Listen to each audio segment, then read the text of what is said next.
Hi, everybody. I haven't done an interview for a while, but Fatima contacted me a few months back, and I felt it was worth doing an interview with her, and you'll find out about her as we go along. So, Fatima lives in Singapore, and maybe we could start, Fatima, with you sharing a bit about how you grew up, what your spiritual background was. Sure. Firstly, thank you so much, Grace, for spending the time and taking the time to do this. So to answer your question, it's as simple as growing up, I was brought up in a Catholic religion. My mom has always been very prayerful since she was young. So she raised us that way. So we have two sisters, and so I lived it.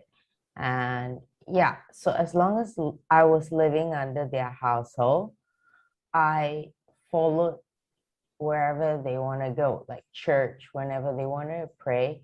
But as a child, I remember telling myself I had enough reverence to understand that it was important. That it was important for my parents. Somewhere it would be an important moral values that has much deeper meaning than any religion.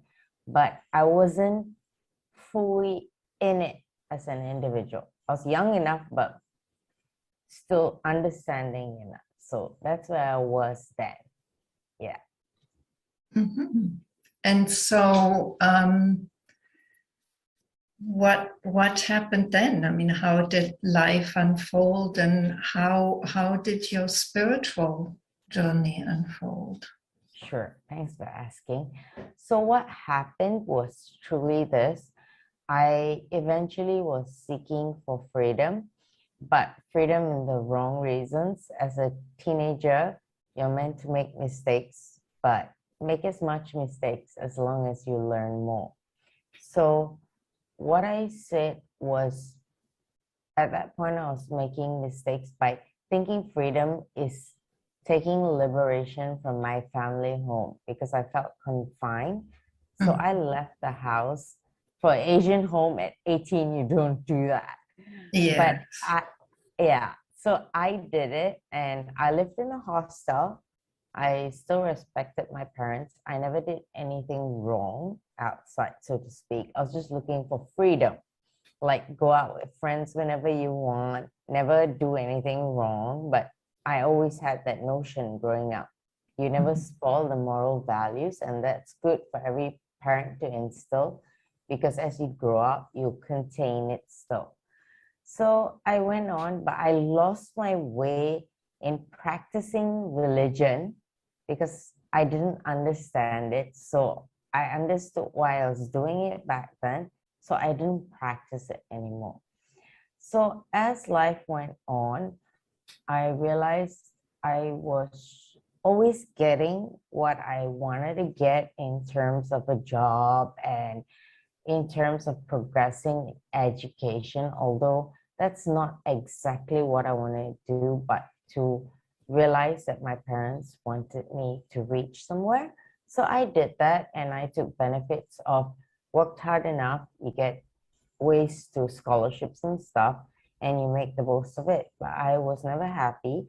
So in an egocentric way, in a term that you speak of ego that today I understand, I was building a life just to chase the life that hopefully my parents get happy, and at the same time, I get to where I was.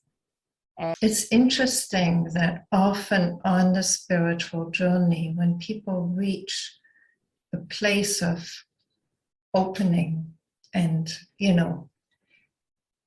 greater knowing of themselves, or not being caught in the personality as you did, often then what happens is that suffering comes, pain comes to be felt, to be experienced. And in my, one-on-one work with people, often, that's what we're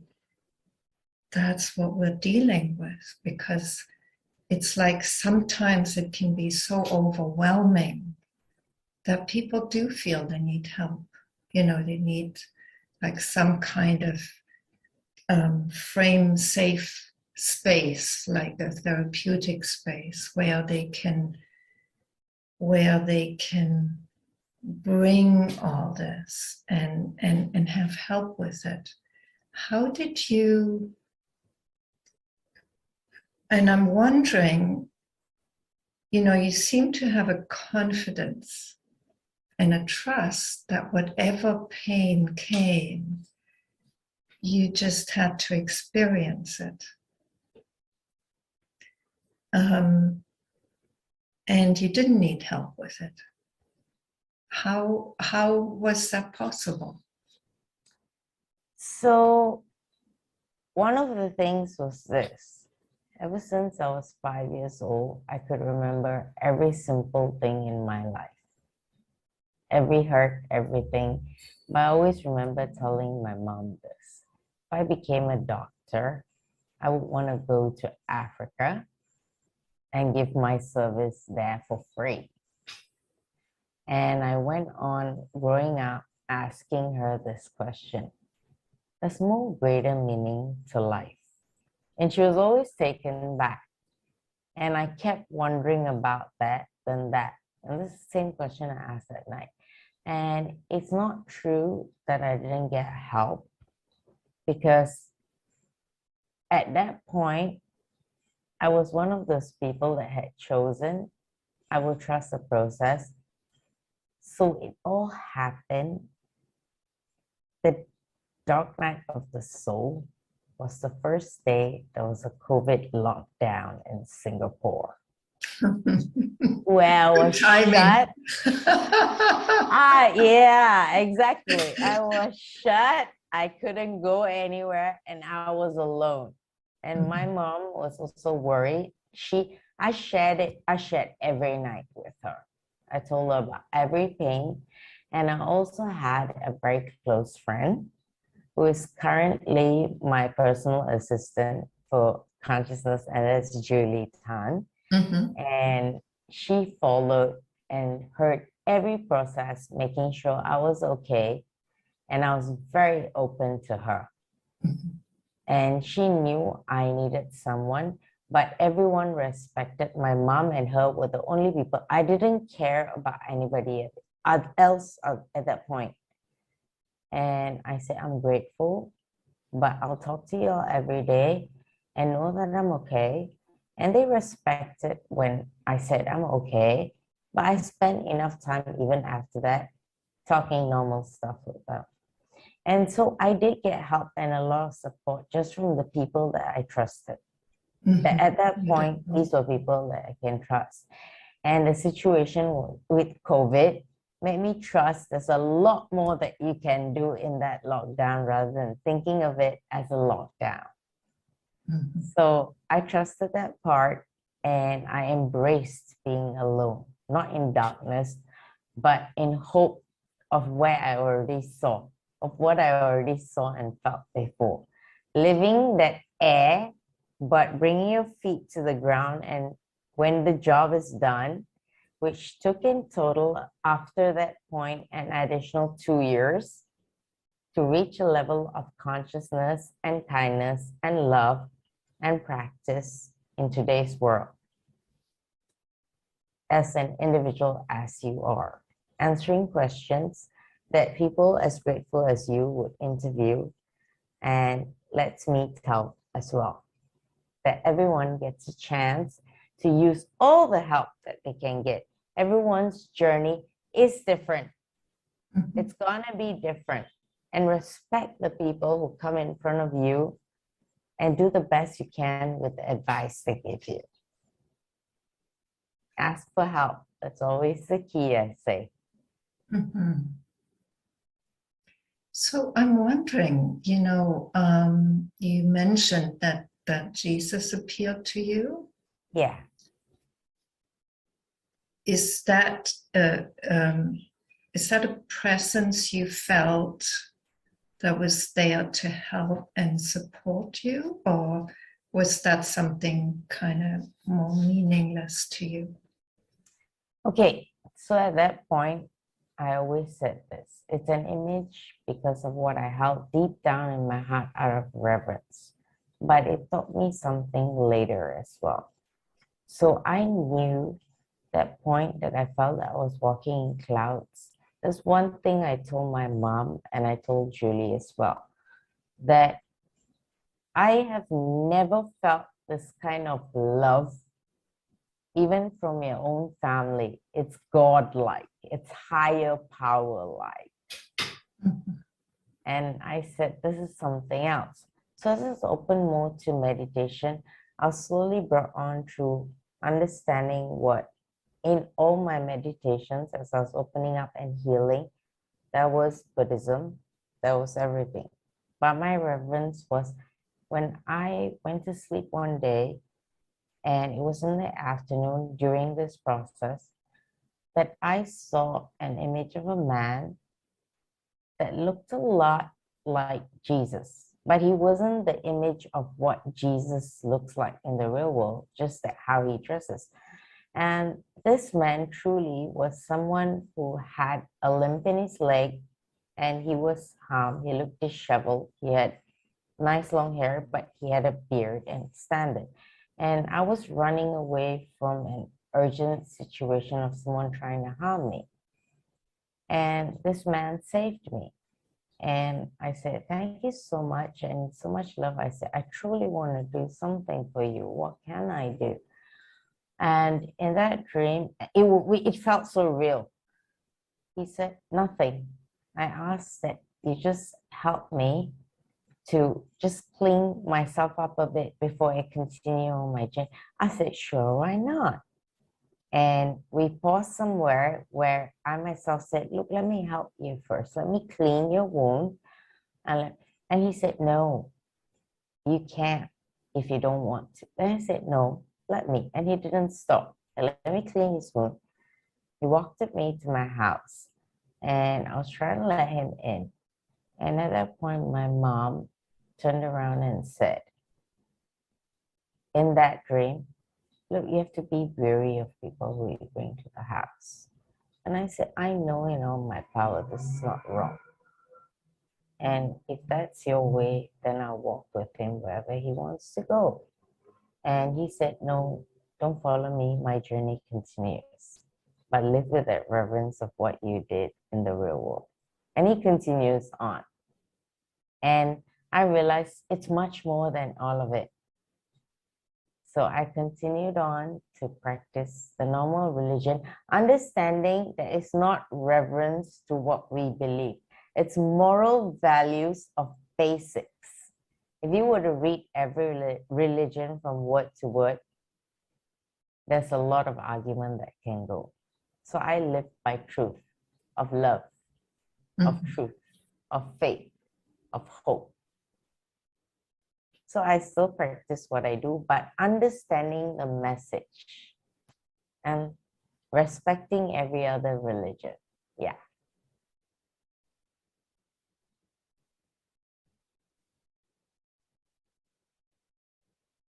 That's what I have to say. You know, what I'm hearing is that there really is a difference, not just from you, from everybody, you know, who's really steeped in truth and in love, is that religious beliefs can only go so far. Yes. And the reality of who we are and what we are, the reality of love, has to be known beyond any words that could describe it. Yes. And beyond any true. image that could carry it, you know, like an image of Jesus, or, you know, could be the Buddha, or could be could be a saint. And the actual experience, the actual knowing of what it is that's being transmitted or that's expressed in that image or in that appearance or in that knowing has to be direct. It has to be right here, it has to. Yes, from the heart. Yeah. So to agree with you in my terms would also mean this way, that you respect everyone's beliefs, but always tell them where you are and what you would respect from them. And that love is not just words. And when people are happy and say accordingly, it's not just that. Love needs to understand you need to start with yourself first. And it doesn't come from an egocentric of self. It still comes from within, like truly letting yourself feel pain in order to heal. That's love. And forgiving yourself, that's key number one, that begins the journey towards love. But in the reality of what people can practice through love is know where they are as small indications is moving forward, and eventually try, is that true love is that regardless of who does what in front of you, you still mean I love you through your actions. You still accept them, and you can do that with anyone eventually after you do that. So it doesn't need someone to act the way you want them to act. That's never going to happen. Yeah, obviously. Yeah. Mm-hmm. And I wonder how you feel about this, but even before the actions, there needs to be an inner openness to the other, just the way they are, and whatever they do, and whatever they say, and whatever they think. That love is that openness that embraces that, whatever that is, that person, this action. So it has to be an inner reality before it becomes an action. Yeah. So I agree with you, and how I would say in my terms to explain exactly what you said would be this: forgive yourself first, and then really truly forgive yourself, and then go through your process. Doesn't matter what you do, speak your truth, act your truth, and you will eventually learn the meaning of love first, and then you will learn to love yourself truly, and that's only deemed by how you treat your individual self. And how you portray love to the person in front of you is not just by doing what they want, not by saying I love you anything, but it comes down to more of this.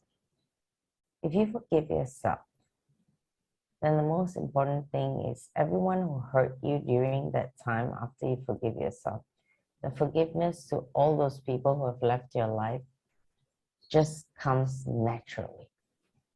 That you don't have hurt in the past for those people anymore. In fact, you love them and you respect them, and you thank them for the opportunity that you've been given to realize and make a step forward even further. So Fatima, since you use that concept a lot of forgiveness, yes. What exactly do you mean by forgiveness? So for me, it started with self-acceptance, and saying that I had harmed myself first in all consciousness, and finishing as much as I could with the time I was given, but never forcing it.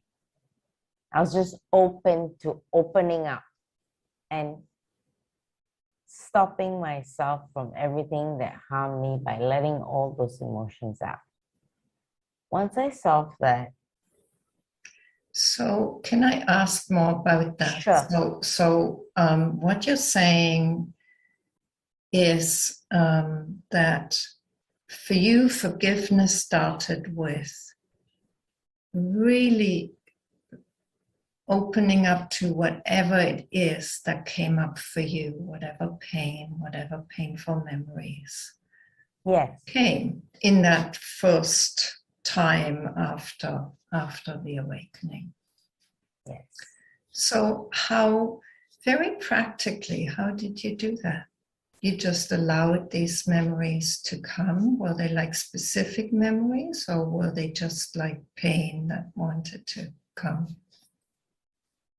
So at first, I didn't know what this pain was, but I knew that I owed that pain to myself to say that the journey is going to start now, and I let it out, and I'm going to forgive you first. I will understand that more along the way.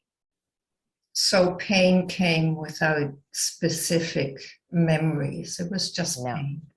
Yes. Mm-hmm. I just had childhood memories, so it started from there. And that was the first thing I let go of. So, that's going to be my specific questions, just because I work with people in a very psychological and therapeutic way. Sure. And, people always ask me that, how do you let something go? So how did you let it go? Say, a memory of a painful childhood experience came. How I would say this is this. Which I always tell people who I work with for free in normal advice that I give. Why would you want to hang on to something so long if it's hurting you? If you can blame everybody and still stay in it and do the necessary, but still harm yourself further, why would you do it longer? Then you just keep harming people in front of you, keep withdrawing yourself and blaming everybody else. So stop harming yourself. Realize that everything you hold on to in the past is the past for a reason. It's meant to learn a lesson and let it go when you're given a chance. Because if not, it's destroying your present and the future you can build. So here's an interesting question for you. You're a neuroscientist, Fatima. Yes. And at the level of the brain, yes, nerve cells have firing pattern, neural pathways, yes, that are set, and that firing patterns will go in because they've always gone like this. So if you have a painful childhood memory and it gets, it comes up, obviously there's a neural pathway that's set with that. So here's the question. Sure. How is it possible? And for me, this is a mystery. Okay, sure. How is it possible that what is an established pattern in the brain, how can that disappear? How can that be let go of? So I always never understood why I was in neuroscience until I understood it. And truth be told, today I quit my neuroscientist job. Today was the last day. Congratulations. Thank you. So I understood why I was there. And to answer your question, it goes this way. The brain has the capacity to grow and rewire itself. It will keep firing fear and the same pathway based on your triggers.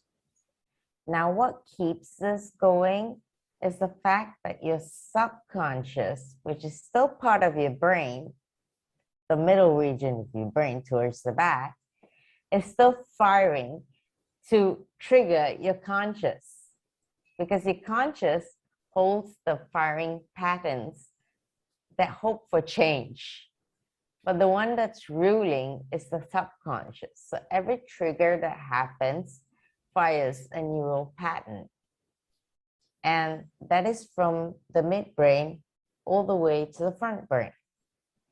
And what happens when consciousness, the forebrain, takes over and says,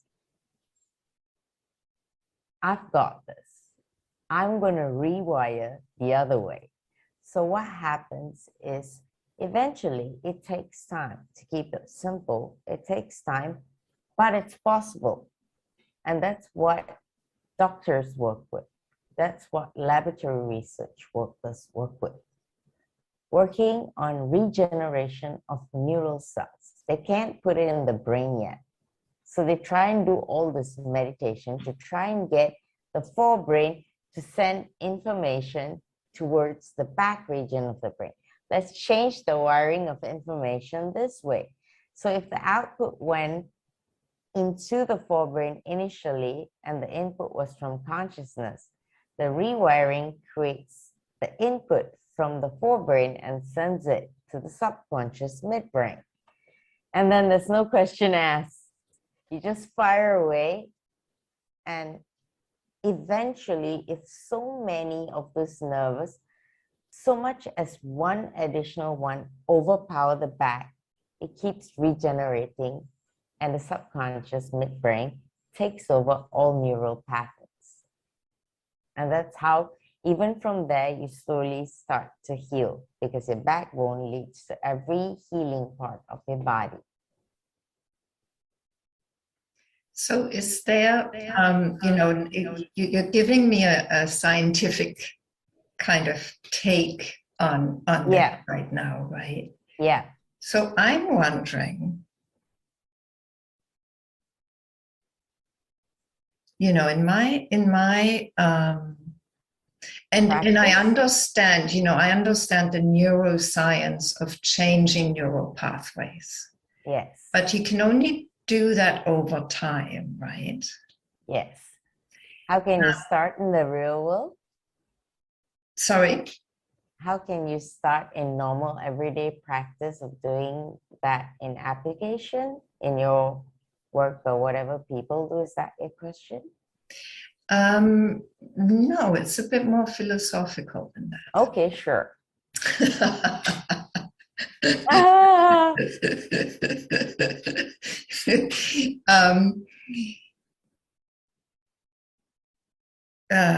Let me see, how do I put this?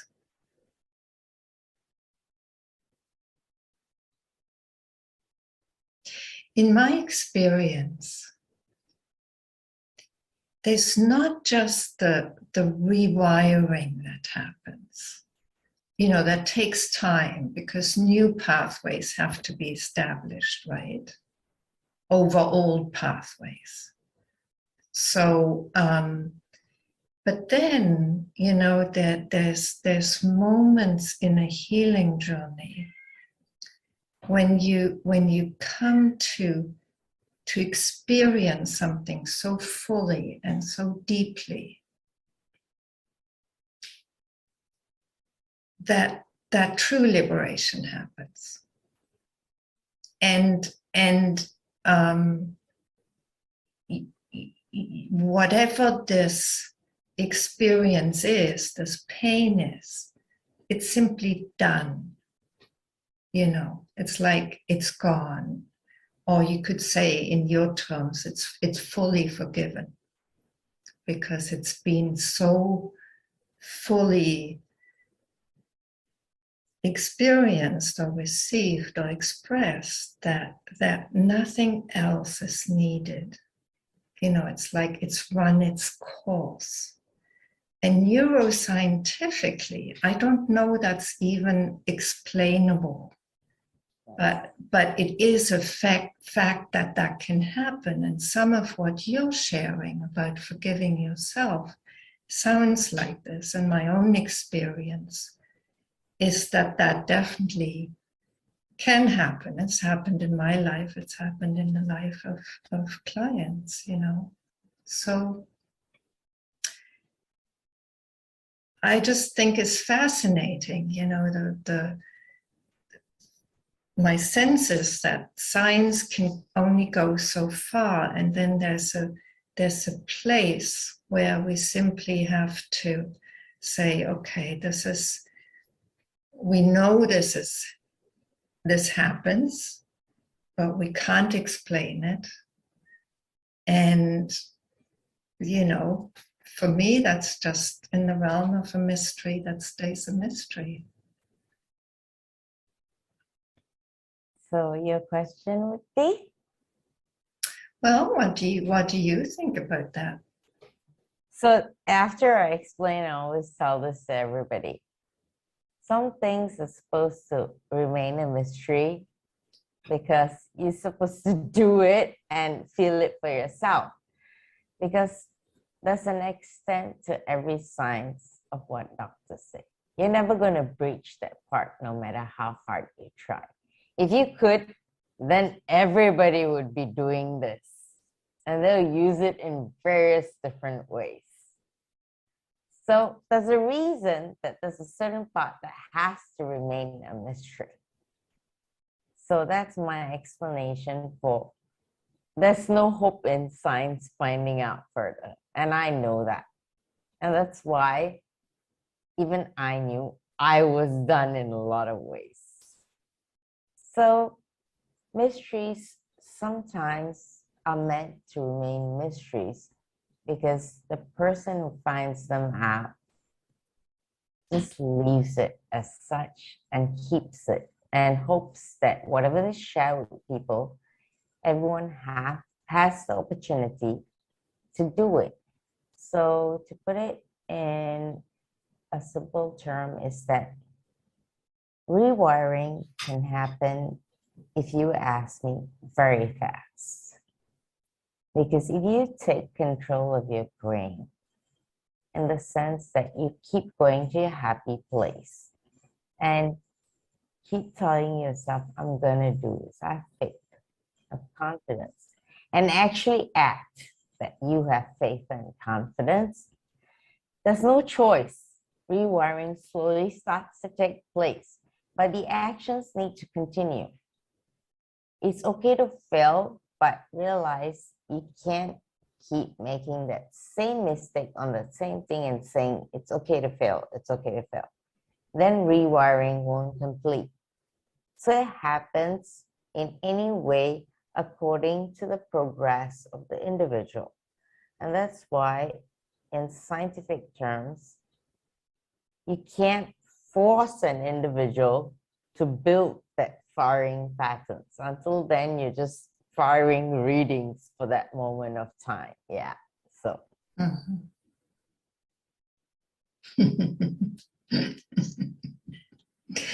So if I understand you right in what you're saying is, for you, it's more a question of choosing, of choice, of either going with the old habitual patterns or really choosing a different one, a new one. Yes, you're right. It comes down to that. Every individual does have a chance. The idea is you take and do the best you can. Everyone is on a journey. You get to ask for anybody for help. Be honest with asking for help. Asking for help doesn't make you weaker. It gives you an opportunity to go further. That's So, so true. You know, yeah, asking for help is so important. exactly. So I always tell people, if I'm in front of you, ask. It's the same as if you ask, it'll be answered.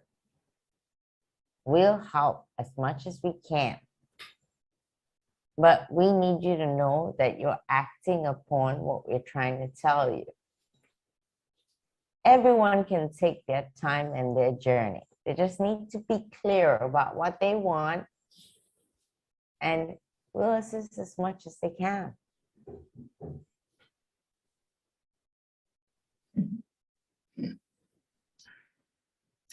So, is there anything you want to add to that, Fatima? I mean, is there something in your experience that you feel could serve others that you'd still want to share with them?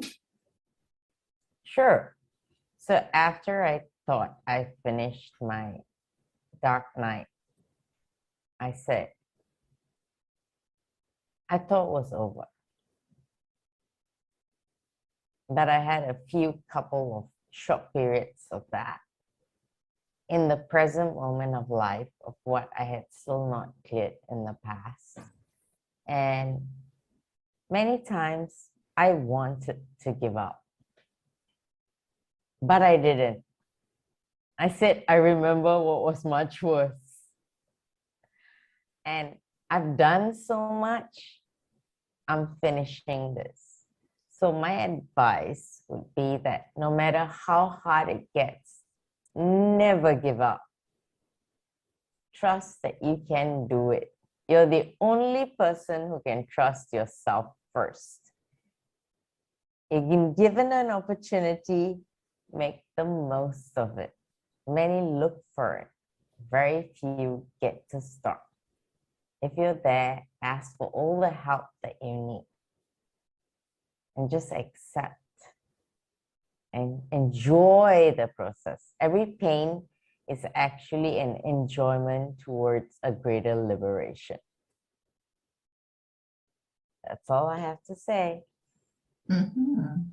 Yeah, it's so true. You Yeah. know, and personally, I don't know it ever stops. You know, I mean It never does. the very concept of the dark night of the soul suggests that at some point you're done, but I don't think you're ever done. You know, I mean, things may come for liberation forever, and you know, when a life is dedicated to that, then we're open for that. Yeah. You just realize that you don't spend so much time in pain. Yes. Because you know there's a lesson and you've learned it. You let the emotions go in that short period and you're okay with it. And you realize it's worthless. I realize what I'm crying for. I learned my lesson. It's going to keep coming. So always be open because it makes you one level higher. Mm-hmm. You know, in one possible definition, awareness simply is openness. It's an openness to Yeah, it. awareness. Yeah, it You is. know? It is. So whatever comes, if it's here, we're open to that, and that's The greatest what gift. it is. Yeah.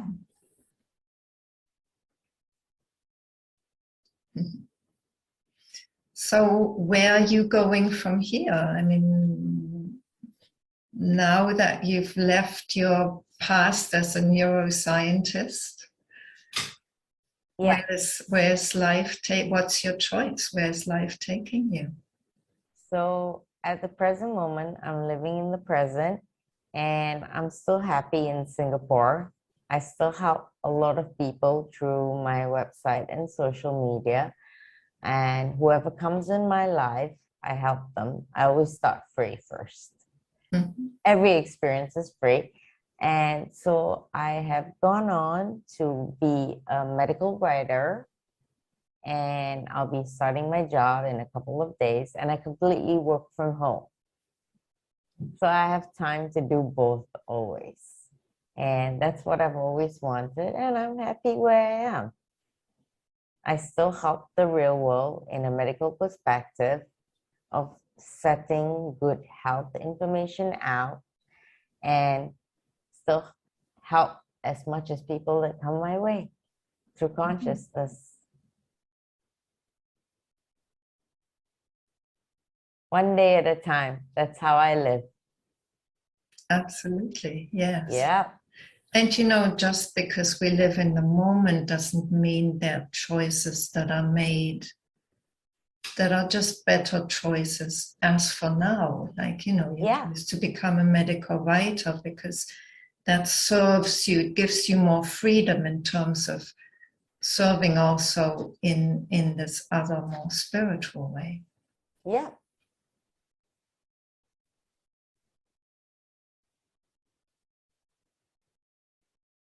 I agree. Mm-hmm. Mm-hmm. Any other questions you have for me, Grace? Fatima, I'm fine. Actually, maybe what just pops up is Sure. Buddhism. Meditation and Buddhism obviously entered your life in some ways. Has that been important also in terms of your awareness and opening, or was that just kind of more fleeting? So it's what encounter. Yeah. So thanks for asking that. It's what started me to understand what Buddhism was trying to say from the start. Values. Mm-hmm. And that's all it had. So the more I meditated, and generally I was someone who practiced those values growing up, no matter what I did, but I understood it further. And I saw more and more of this understanding, and I started watching a lot of what Dalai Lama was talking about at that point of time. Wasn't so much about him, it was more about the messages that he was giving. That what we all do today is the same kind of messages. So at the end of the day, I progressed on to slowly understand more religions, not because I was welcoming religions, but they just appeared in my meditation. And every time I learned something from a religion, it left me. As in, it stopped appearing in my meditations and the next one would come in. And that's what makes me respect every religion till today, but always tell them, understand the deeper meaning which all religion holds. It's the same thing. Yeah. Yes. Mm-hmm. And I'm also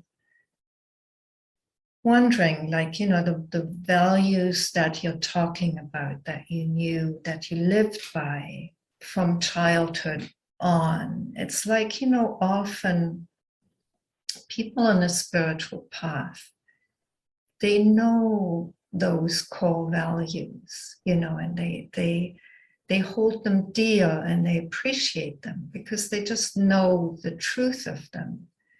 And it's like when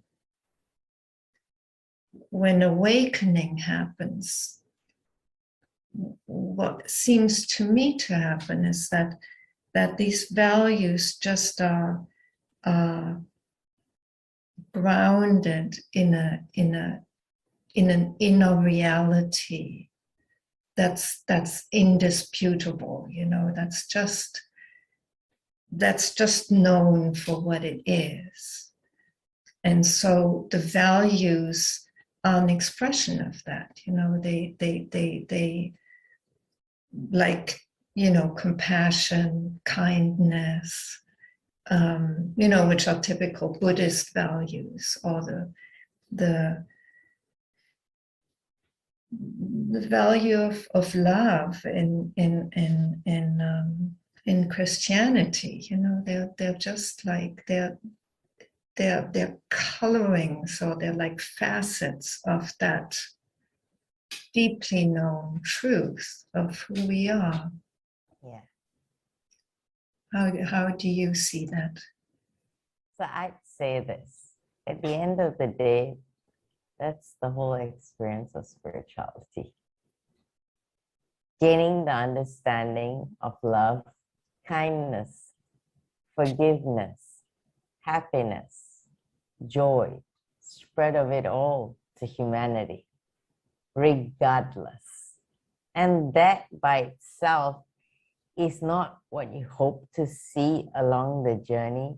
Is that why you can reach? And there's no greater liberation that. And that at that point, I realized what the true meaning of freedom was. So what is the true meaning of freedom? Understanding that and sharing that exact feeling at a point where you know it's worth and what everyone has a chance to share with everyone. That is the true meaning of freedom, and always living in your truth. Mm-hmm. Beautiful.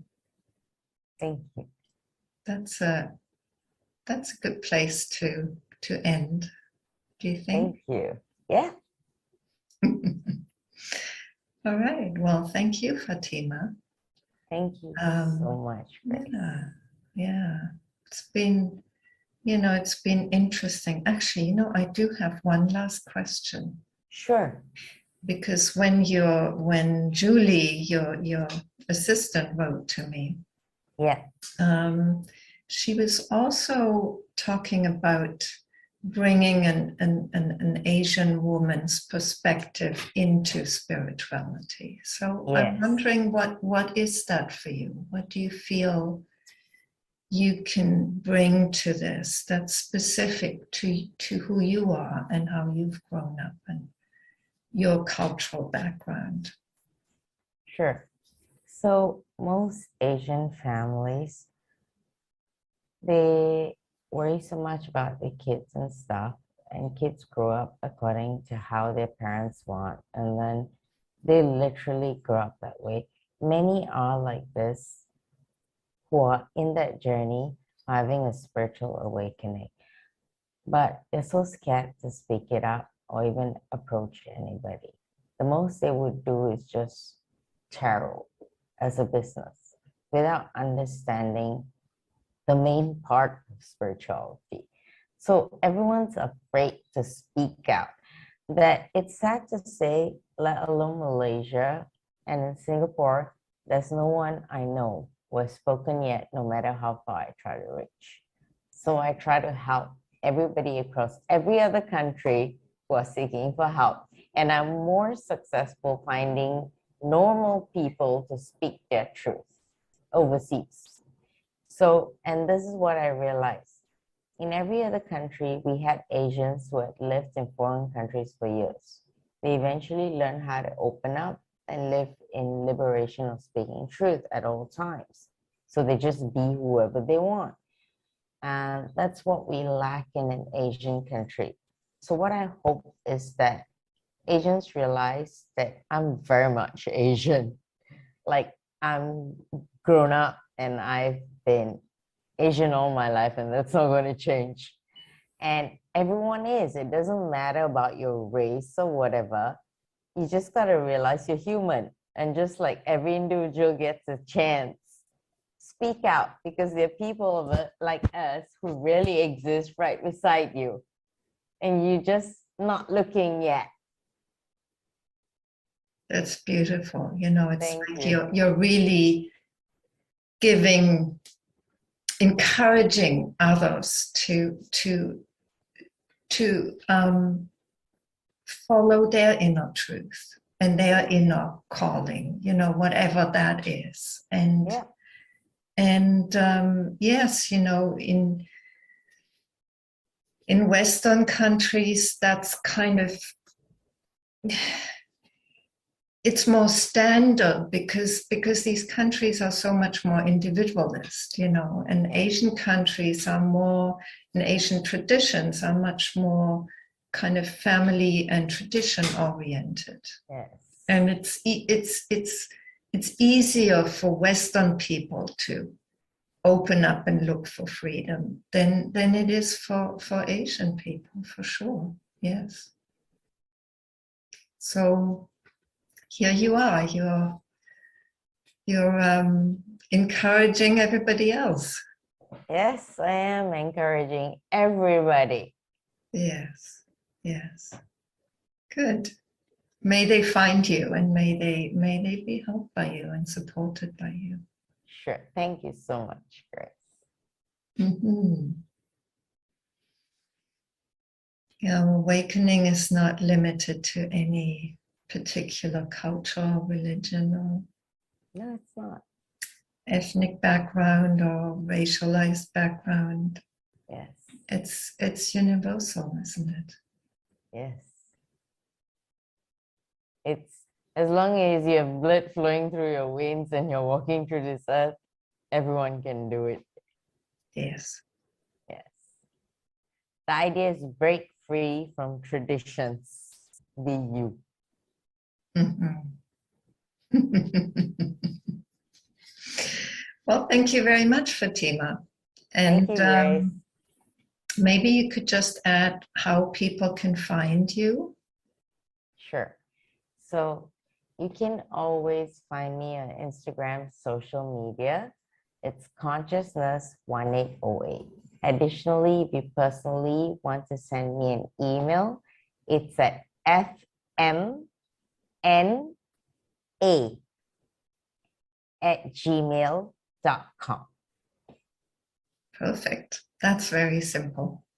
Thank you. I keep it simple. Yes, keep it simple. Yeah. All right. Well, thank you again, Fatima, and Thank you, Grace, for wishing you having so me. well on your journey. You too. Thank you.